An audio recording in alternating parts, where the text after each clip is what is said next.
પછી સત્તાધાર જાઓ, વીરપુર જાઓ, કે પછી ભુજા ભગતની જગામાં જાઓ, કે પછી સાળંગપુર જાઓ, કોઈ પણ જગ્યાએ તમે જાઓ, ધર્મસ્થાને જાઓ, ત્યાં ભોજનની વ્યવસ્થા હોય.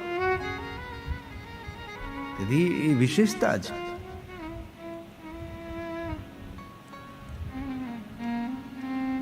જે માણસો પોતાના યુવાનીમાં સાવધાન નથી રહેતા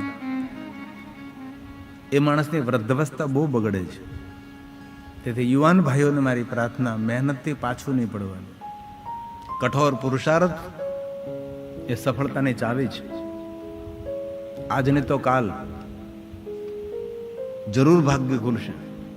એવો પુરુષાર્થ કરો, એવી મહેનત કરો કે ભગવાનને પણ આપણી ભાગ્યરેખા બદલવી પડે. આવો પુરુષાર્થ કરવાનો છે. અને આ બધું યુવાનીમાં થઈ શકે. 40 પૂરા થયા પછી 41, 42 ને પછી 43, પછી એટલું બધું આપણે કરી ન શકીએ. અને જોતામાં 50 વર્ષ થઈ જાય, 51 ને 52 ને પછી થાય જંગલ શરૂ, વન. પછી જોતામાં 60 પોગી જાય, 60 બુઢીને 8, પછી એટલું બધું મગજ કામ ન કરે, યાદ ન રહે, કેટલી તકલીફો ઊભી થાય છે. તેથી મારા યુવાન ભાઈઓને, બહેનોને ખૂબ પ્રાર્થના, ખૂબ મહેનત કરો, ખૂબ પુરુષાર્થ કરો. આળસ શેતાનનું ઘર છે, આળસ ભૂતનું કારખાનું છે. આળસુ માણસોની એક પણ અપેક્ષા પૂરી થતી નથી. આળસુ માણસના આંખમાં આંસુ રહે છે અને બીજા ઉપર નિર્ભર રહે છે. અને જે મારા યુવાન ભાઈઓ બહેનો એ દુનિયા જીતવી હોય ને, એને સવારમાં જે બિસ્તર ઉપર તમે સુવો છો એ બિસ્તરને જીતવું પડે. કારણ કે બિસ્તર પકડી રાખે ને, હજી થોડુંક હોઈ લઉં, હજી થોડુંક હોઈ લઉં, એમાં આ ઠંડીનો સમય એટલે એટલો સુવાનો આનંદ આવે. જેમ જેમ કોઈ જગાડે તેમ તેમ વધારે હોવાનો આનંદ આવે. પણ જે માણસોએ જીવનમાં સફળ થવું છે તેને સવારનો બિસ્તરને જીતવું પડે. નિંદરને ધક્કો મારી, ભલે લોકો કહેતા હોય કે 8 કલાક ઊંઘવું જોઈએ, 10 કલાક ઊંઘવું જોઈએ, ઊંઘો તો રાવણના ભાઈ બની જાઓ. જેટલા સફળ પુરુષોની મેં કથા વાંચી છે, એ સફળ પુરુષોના જીવનમાં શ્રેષ્ઠ સદગુણ છે બ્રહ્મ મુહૂર્તમાં ઉઠવું, વહેલા ઉઠવું. તેથી આવતીકાલથી નિયમ લેવાનો છે, 3 વાગે ઉઠી જવું. થોડુંક વધારે થઈ ગયું કા? 3:30, 4, 4:30, 5, કમસે કમ 5 વાગે તો મેં આ જોયું હતું કલવાડામાં. ભાગ્ય કોઈ જાગતું હતું, કલવાડા હોતું હતું, હું જાગતો હતો. વહેલા ઉઠો, બ્રહ્મ તેજ પ્રાપ્ત થશે. જેટલા મહાપુરુષોના મેં જીવન ચરિત્રો વાંચ્યા, તેના જીવનના વિશેષ સદગુણ એ મને દેખાણું. એ લોકો વહેલા ઉઠતા હતા. એટલો સમય બચે, એટલો. થોડીક વાર તકલીફ પડે, થોડીક વાર તો એમ થાય કે નહીં ઉઠવું. શરીર છે ને સારા માર્ગે જતા હંમેશા રોકે છે.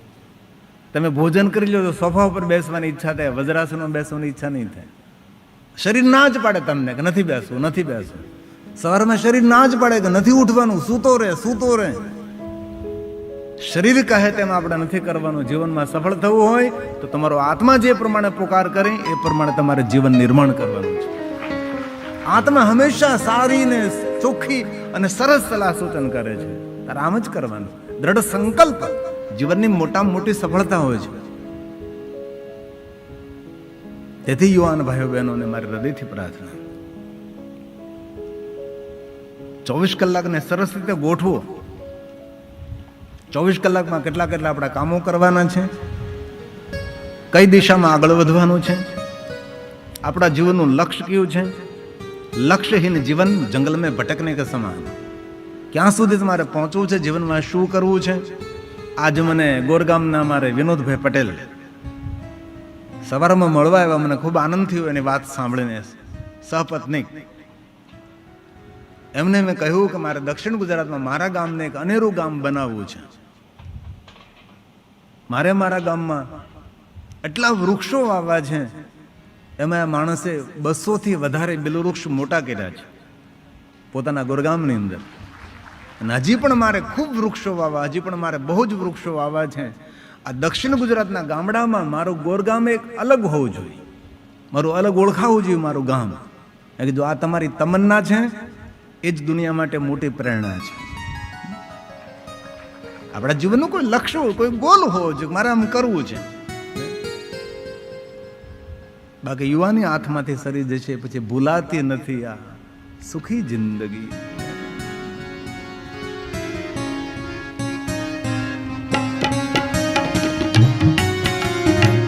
જિંદગીની વાસ્તવિકતા છે ભાઈ.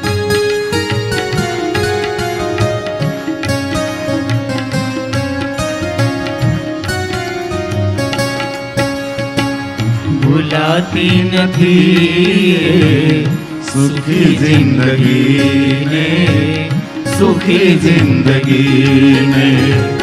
ભૂલાતી નથી સુખી જિંદગી ને, સુખી જિંદગી ને.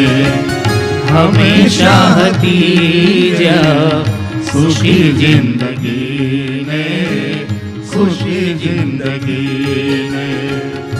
ભૂલાતી નથી સુખી જિંદગી ને, સુખી જિંદગી ને.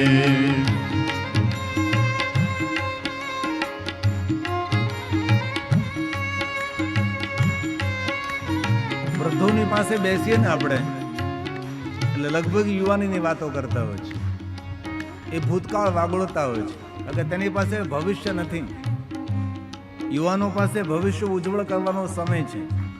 તેથી મારા યુવાન ભાઈઓ બહેનોને મારી હૃદયથી પ્રાર્થના છે, જીવન વ્યર્થ ન જાય, નિરર્થક ન જાય, તેની સંપૂર્ણ કાળજી લેવાની. સમયની એટલી સુંદર ગોઠવણ કરવાની, ટાઈમ મેનેજમેન્ટ એ જીવનનો મહત્વનો ભાગ છે. તેથી આ ભજન આપણને સૌને પ્રેરણા પૂરી પાડનારું છે. સુખી જિંદગી, સુખી જિંદગી બાળપણમાં ગુજારી. સુખી જિંદગી બાળપણમાં ગુજારી. હોય ને ભાઈ, માની ગોદમાં રમતા હોય, બાપના કંધે બેઠતા હોય, ન કોઈ ચિંતા હોય, તો કે માતા પિતા પર નિર્ભર હોય. સુખી જિંદગી બાળપણમાં ગુજરે. બાળપણ તો સૌનું સુખમય જ હોય, પણ યુવાનીએ કીધી દુખી જિંદગી. યુવાનીમાં ધ્યાન ન રાખ્યું એટલે આ જિંદગી મારી દુખી થઈ. ગરીબ પરિવારમાં જન્મ થવો એ પ્રકૃતિની ઘટના છે. કોઈ નિર્ધન પરિવાર, કોઈ ગરીબ પરિવાર હોય એમાં જન્મ થવો ભાગ્ય કહો કે એક ઘટના કહો, લેકિન એ જ ગરીબાઈમાં દુખી થઈ મરવું એના ગુનેગાર આપણે છીએ. આ દુનિયામાં જેટલા મોટા મોટા ઉદ્યોગપતિ છે, સફળ બિઝનેસમેનો છે, જો તમે એ લોકો રાજમહેલમાં નથી જન્મ્યા, એ લોકો ઝૂંપડામાં જન્મ્યા છે. તેનો સંઘર્ષ જુઓ, તેના જીવનની વિચારધારા જુઓ, તેની વફાદારી જુઓ. જેની સાથે કામ કરતા એને સંપૂર્ણ સમર્પિત હોય. જે શેઠની ભેગા કામ કરે, શેઠનો દીકરો તેને સમર્પિત ન હોય, પણ આ માણસ એટલો તેની સાથે કામ કરનારો માણસ એવી રીતે કંપનીમાં, ફેક્ટરીમાં કામ કરતો હોય જાણે એક કંપનીનો માલિક છે, જેને ફેક્ટરીનો માલિક છે. અને કોઈ પણની સાથે કામ કરતા ને માલિક બનીને જો કામ કરીએ ને તો આજને તો કાલ આપણો ઉપરવાળો માલિક આપણને જરૂરી એ કંપનીનો માલિક પણ બનાવી શકે. આપણો સમર્પણ ભાવ હોવો જોઈએ. તેથી આ ભજન ઉપદેશક ભજન છે. સુખી જિંદગી બાળપણમાં ગુજારી, યુવાની એ કીધી દુખી જિંદગી. સુખી જિંદગી બાળપણમાં ગુજારી. સુખી જિંદગી બાળપણમાં ગુજારી. યુવાનીએ કીધી, યુવાનીએ કીધી દુખી જિંદગી ને, દુખી જિંદગી ને. યુવાનીએ કીધી દુખી જિંદગી ને, દુખી જિંદગી. જે યુવાનો યુવાનીમાં ધ્યાન ન રાખે તેના માટે આ પંક્તિ છે. મળે વૃદ્ધપણું ત્યારે રોવાનો વારો આવશે.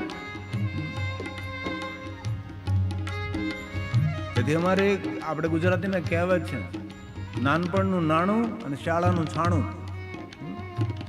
જ્યારે ઠંડીના દિવસો ને ત્યારે છાણા થપ્પવામાં આવે. ગાય માતાનું ભેંસનું ગોબર છાણ ભેગું કરી અને શિયાળામાં જે છાણા બનાવે ને આખું વરસ ચાલે. એ ચોમાસું આવે એટલે શિયાળાનું છાણું, નાનપણનું નાણું. યુવાનીમાં કમાઈ એટલું વાપરી નહીં નાખવાનું. અને બહેનો એ ખાસ બજારમાં જાઓ ત્યારે તમને આંખને ગમે એ વસ્તુ ખરીદવાની નથી. તમારા જીવનમાં બહુ જ જરૂર હોય તો ખરીદો. આપણે આંખને ઘણું બધું ગમતું હતું કે બધું આપણે ખરીદવાનું ન હોય. ખરીદી ઓછી કરો. તમે રોજના 500 રૂપિયા કમાતા હોય તો તેમાંથી 250 રૂપિયા ખર્ચ કરો. એ રીતે જીવનની ડિઝાઇન કરી શકાય, જીવનને એવી રીતે ગોઠવી શકાય. અને ભૂલથી કરજો નહીં કરો. એક સમય ભૂખા રહી જાઓ પણ ઉધાર નહીં લ્યો. ઘણા માણસો ને આદત હોય છે જે વસ્તુની જરૂર નથી શા માટે ખરીદો છો. તેથી યુવાનો ખૂબ કમાઓ, થોડી બચત કરો, આજુબાજુ કોઈને મદદ કરો, ભવિષ્યની ચિંતા નહીં ભવિષ્યનું ચિંતન કરો. મારે શું કરવાનું છે. અને જો યુવા અવસ્થામાં ધ્યાન નહીં રાખીએ, જેવી જિંદગી દેવરાજની થઈ એવી આપણી થઈ શકે છે. તેથી આ પંક્તિમાં કહ્યું જે યુવાનો યુવાનીમાં ધ્યાન ન રાખે એના માટે શું કહ્યું? મળી વૃદ્ધપણું ત્યારે પસ્તાવો થાશે. મળી વૃદ્ધપણું ત્યારે પસ્તાવો થાશે. દુઃખોમાં ગુજારે, દુઃખોમાં ગુજારે. રડી જિંદગીને, રડી જિંદગીને. દુઃખોમાં ગુજારે, રડી જિંદગીને, રડી જિંદગી. આ જીવનની વાસ્તવિકતા છે. તેથી 24 કલાકમાંથી જેટલો સમય મળે તેટલો સમય સત્સંગ કરવો જોઈએ. સત્સંગ વગરનું જીવન રસકસ વગરનું જીવન હોય છે. ભગવાનની કથાઓ સાંભળવાથી, સારા પુસ્તકોનું વાંચન કરવાથી, સારી વસ્તુ જોવાથી, સારી વસ્તુ સાંભળવાથી નવી નવી પ્રેરણાઓ મળે છે આપણને. બાકી દુનિયા બહુ વિચિત્ર છે એટલું યાદ રાખવું. આમાં કોઈ માણસ કોઈને ઉપયોગી નહીં બને. શમશાન યાત્રા જયારે નીકળતું દૂર દૂર ના હોય ને એ જલ્દી દોડતા દોડતા આવે છે. પણ જીવતો માણસ ક્યારે કોઈ બોલાવે તો નહીં આવે. આ દુનિયાનો એક નિયમ છે. તેથી વિચિત્ર દુનિયામાં આપણે આપણું સુંદર એક ચારિત્ર ને ચિત્ર નિર્માણ કરવાનું છે. અને જીવન કહેવાય છે. તેથી મારા યુવાન ભાઈઓ બહેનો જેટલો સમય મળે તેટલો સમય સારા પુસ્તકોનું વાંચન કરો, સારા માણસોનો સંગ કરો અને સુંદર સત્સંગ કરો. અંતિમ પંક્તિ કર સત્સંગ તો જીવન સુધરશે. કર સત્સમાગમ તો જીવન સુધરશે. કર સત્સમાગમ તો જીવન સુધરશે. દુઆઓ મળે છે, દુઆઓ મળે છે. ભલી જિંદગીને, ભલી જિંદગીને. દુઆઓ મળે છે. ભલી જિંદગીને, ભલી જિંદગીને. ભૂલાતી નથી સુખી જિંદગીને, સુખી જિંદગીને. સુખી જિંદગીને, સુખી જિંદગીને. સુખી જિંદગીને, સુખી જિંદગીને. દેવરાજના જીવનમાં દુઃખના દિવસો આવ્યા છે.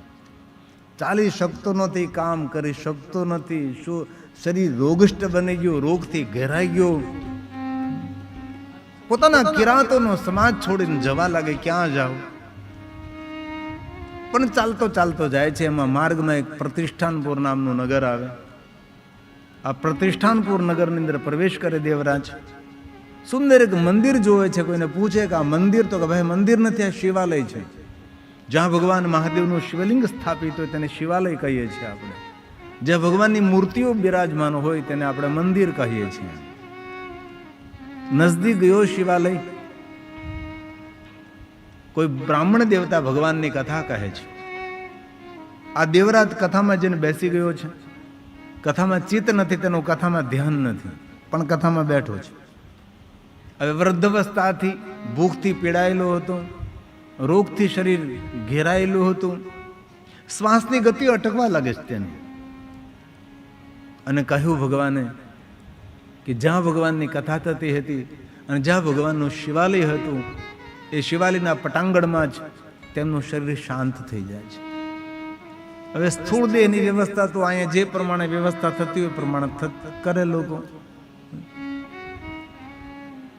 અગ્નિ સંસ્કાર કરે કે પછી દફનાવે, પણ આપણી જે સૂક્ષ્મ અવસ્થા છે એની વ્યવસ્થા તો આપણા કર્મો પ્રમાણે થાય.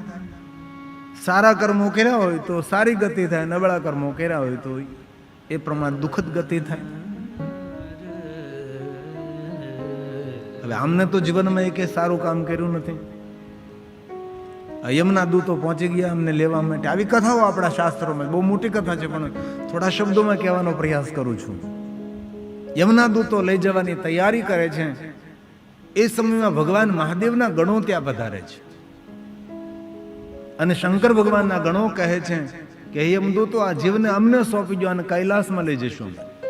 જ્યારે યમદૂતો કહે છે કે આપ તો જાણો છો કે આને કેવા મોટા મોટા પાપો કર્યા છે, અભક્ષનું ભક્ષણ કર્યું છે, નહીં ખાવાનું ખાધું છે, નહીં પીવાનું પીધું છે, અને બહુ હૃદયથી એક પ્રાર્થના કરું છું આપ સૌને, ભલે આપણા જીવનમાં આપણે મોટા મોટા મંદિરો ન બનાવી શકીએ, આવી મોટી ભગવત કથાઓ ન કરી શકીએ, પણ આપણા જીવન યાત્રામાં આપણી સાથે, આપણા પરિવાર સાથે જે માણસો રહેતા હોય, આપણી સાથે કામ કરતા હોય, એને સમજાવીને, હૃદયથી તેને સમજાવી, અને જે માણસ માંસાહારી હોય એને શાકાહારી બનાવો, એ કરોડો મંદિરો બનાવવાનું પુણ્ય તમને પ્રાપ્ત થશે. એટલું તો આપણે જરૂર કરી શકીએ છીએ. જીવન જીવવા માટે શા માટે પશુઓની હત્યા કરીએ? જીવન જીવવા માટે આવો ગંદવાડ શા માટે ખાવો જોઈએ ભાઈ?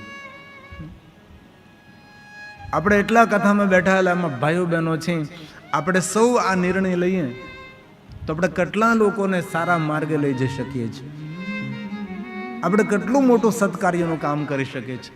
અને આપણી સાથે કોઈ ના કોઈ તો કામ કરતા જ હોય, આપણા ખેતરમાં, આપણી વાડીમાં, આપણી ફેક્ટરીમાં, આપણા ગામમાં. એને સમજાવીએ આપણે કે ભાઈ આ ન ખવાય, આ દુઃખનો માર્ગ છે, આનાથી રોગ થાય. માણસને સમજાવો તો સમજી શકે છે.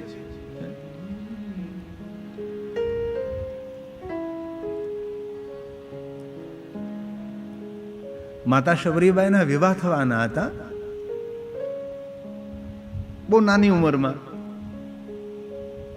આમ તો પૂર્વજન્મમાં એ મહારાણી હતા અને ગંગા સ્નાન કરવા, ગંગાનું દર્શન કરવા જતા હતા, અને રાજાએ બધા સાધુ સંતની બધી જ કુટીરો ખાલી કરાવીને, કારણ કે મહારાણી આવે છે. ગંગા કિનારે કોઈ સાધુની ઝૂંપડીની કોઈને રહેવા ન દીધા.